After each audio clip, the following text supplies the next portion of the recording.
ছোটদের সামনে এই 6 কথা বলতে নেই, খুব খারাপ হয়।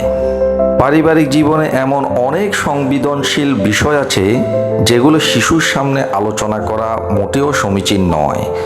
শিশুর সঙ্গে শিশুর মতো করেই মিশতে হবে। শিশুর বেড়ে ওঠার স্বাভাবিকতায় যাতে ছন্দপতন না হয়, মনের ওপর যাতে চাপ না পড়ে, সে কারণে শিশুর সামনে কয়েকটি বিষয়ে কথা বলা যাবে না।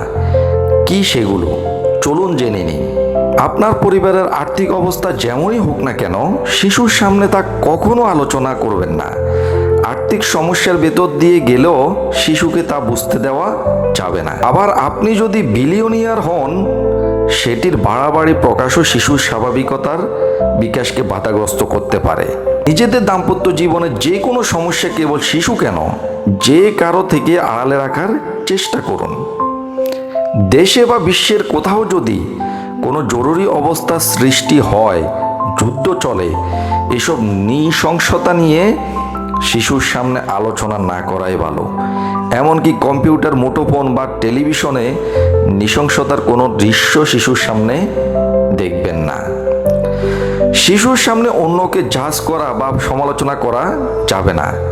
বিশেষ করে পরিবারের অন্য সদস্য, যেমন ওই শিশুর দাদু, দিদা, ঠাকুরদা, ঠাকুমা, মাসি, পিসি বা মামা, কাকা সম্পর্কে কোনো নেতিবাচক মন্তব্য করতে যাবেন না। শিশু ওই ব্যক্তির কাছে গিয়ে গড় গড় করে বলে দিবে যে আপনি তার সম্পর্কে উল্টোপাল্টা কি বলেছেন। শিশুর সামনে জটিল কোনো অসুখ বা রোগ নিয়ে আলাপ করবেন না। শারীরিক সমস্যার মতো মানসিক জটিলতাও সমান গুরুতর।